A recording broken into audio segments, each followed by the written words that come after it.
दोस्तों, अगर आपने प्रभु यीशु के क्रूस को ध्यान से ऑब्जर्व किया होगा तो आपको वहाँ INRI लिखा हुआ मिलेगा। यह INRI क्रूस के ऊपरी भाग पर लिखा हुआ मिलता है। लेकिन क्या कभी आपने इस बात को जानने की कोशिश की है कि आखिरकार INRI को क्रूस पर क्यों लिखा जाता है और इसका क्या मतलब है? आज इस वीडियो में हम INRI शब्द के इतिहास, इसके मतलब और क्यों इसे प्रभु यीशु की सलीब पर लगाया जाता है, इन सब बातों को जानने वाले हैं। तो चलिए दोस्तों, हम शुरू करते हैं।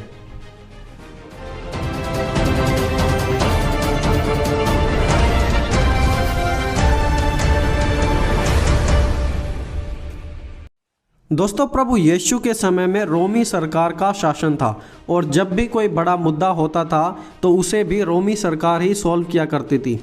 शुरुआत से ही सदूकियों, फरीसियों और महायाजकों को प्रभु यीशु से बहुत ही दिक्कत और परेशानी रहती थी। वो हमेशा ही प्रभु यीशु को फंसाने के बारे में सोचते थे। जब प्रभु यीशु किसी के पाप को क्षमा करते थे तब उन्हें यीशु से दिक्कत होती थी। जब प्रभु यीशु किसी को चंगा कर देते थे तब भी सदूकियों, फरीसियों और महायाजकों को यीशु से परेशानी होती थी। जब यीशु किसी के साथ खाते थे, पीते थे, तब भी उनको प्रभु यीशु मसीह को देखकर दिक्कत होती थी। उनका सिर्फ एक ही उद्देश्य था और वो उद्देश्य था प्रभु यीशु को फंसाना। लेकिन उन्हें कभी कोई दोष प्रभु यीशु मसीह में नहीं मिला और आखिरकार उन्होंने इस बात को लेकर पिलातुस के सामने आरोप लगाया कि यह यीशु अपने आप को यहूदियों का राजा होने का दावा करता है। जी हाँ, उन्होंने आरोप लगाया कि यीशु मसीह अपने आप को यहूदियों का राजा होने का दावा करता है। हम इस प्रकार पढ़ते हैं यूहन्ना 18 अध्याय उसके 33 से 35 वचन में। तब पिलातुस ने यीशु से पूछा, क्या तू यहूदियों का राजा है? यीशु ने उत्तर दिया, क्या तू यह बात अपनी ओर से कहता है या दूसरों ने मेरे विषय में तुझसे कहा है? पिलातुस ने उत्तर दिया, क्या मैं यहूदी हूँ?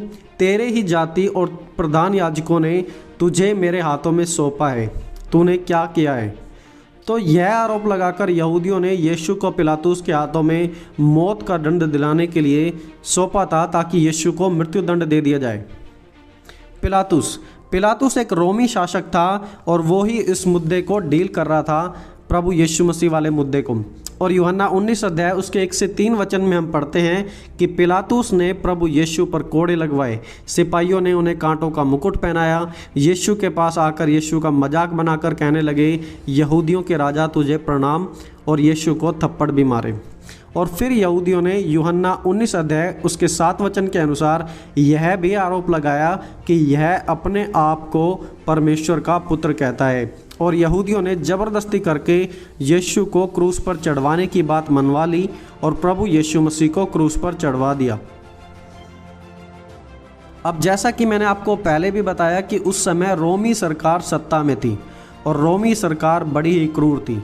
और रोमी सरकार की एक प्रथा थी कि जब भी कोई डिफेम्ड क्रिमिनल या बड़े ही दर्जे का कोई अपराधी है तो वो उसे मृत्यु जब देते थे तो उसके वहाँ पर वो एक बोर्ड लगाकर, एक तख्ती लगाकर रख देते थे और उसके ऊपर उसकी गलती, उसका गुनाह, अपराध लिख दिया जाता था ताकि दूसरे लोग भी जब उधर से गुजरें तो वो जान पाएँ कि इस व्यक्ति ने क्या गलती की है और आगे से वो इस प्रकार का अपराध, इस प्रकार का गुनाह ना करें। और उसी प्रकार उन्होंने प्रभु यीशु के क्रूस पर भी एक दोष पत्र, या जिसे इंग्लिश में इंस्क्रिप्शन भी कहते हैं, वो लगा दिया INRI के नाम से। और यूहन्ना 19 अध्याय उसके 20 वचन के अनुसार इस इंस्क्रिप्शन को उस समय की 3 मुख्य भाषाओं यानी कि इब्रानी, जिसे इंग्लिश में हिब्रू बोलते हैं, यूनानी, जिसे इंग्लिश में ग्रीक बोलते हैं, एंड लैटिन, इन तीनों भाषाओं में इंस्क्रिप्शन या वो तख्ती लगाकर वहाँ पर छुड़वा दी। ये तीनों भाषाएं उस समय की सबसे फेमस लैंग्वेज थी और इसीलिए लगवाया गया है इन्हें तीनों भाषाओं में ताकि हर कोई पढ़ सके और जान सके कि आखिरकार इन्होंने क्या गलती की है। बाइबल में इस प्रकार लिखा है, यह दोष पत्र बहुत से यहूदियों ने पढ़ा क्योंकि वह स्थान जहां यीशु को क्रूस पर चढ़ाया गया था नगर के पास था, और यह पत्र इब्रानी, यूनानी और लतीनी में लिखा था। और जो INRI हम पढ़ते हैं वो लैटिन की एक शॉर्ट फॉर्म है जिसका मतलब होता है Jesus of नाजरत, king of juice. इसे लैटिन में इस प्रकार लिखा जाता है और इसे लैटिन में इस प्रकार बोला जाता है, Iesus Nazarenus Rex Iudeorum Jesus of Nazareth, King of the Jews. और इसका हिंदी में मतलब होता है यीशु नासरी यहूदियों का राजा। और यूहन्ना 19 अध्याय उसके 19 वचन में बाइबल में भी इसका अर्थ समझाया गया है, बताया गया है, अगर आपने बाइबल अच्छे से पढ़ी हो तो अब सवाल यह उठता है कि यह लैटिन सेंटेंस INRI के रूप में कैसे आया, कैसे बना, राइट। देखिए, आप इस लैटिन इंस्क्रिप्शन के शुरुआती 4 शब्दों को उठा लें। ईसुस से आ गया I, नाजरेनुस से आ गया N, रेक्स से आ गया R और इयारदामिस से आ गया I। तो शुरू के 4 शब्दों को उठाकर ये बन जाता है INRI, यीशु नासरी यहूदियों का राजा।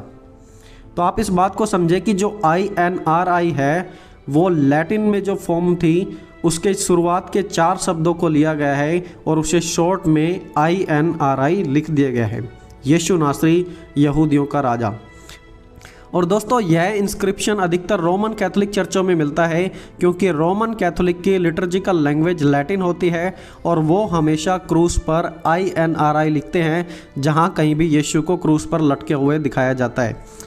ये तो थी INRI की हिस्ट्री कि ये कैसे आया, कैसे लोगों ने इसका इस्तेमाल करना शुरू कर दिया और इसकी शॉर्ट फॉर्म कैसे आ गई। पर पिलातुस ने तो जस्ट ऐसे ही उस इंस्क्रिप्शन में यीशु नासरी यहूदियों का राजा लिखवाया था, लेकिन वो नहीं जानता था कि वो अनजाने में भी उस इंस्क्रिप्शन के द्वारा लोगों को यीशु की सच्ची पहचान बता रहा था।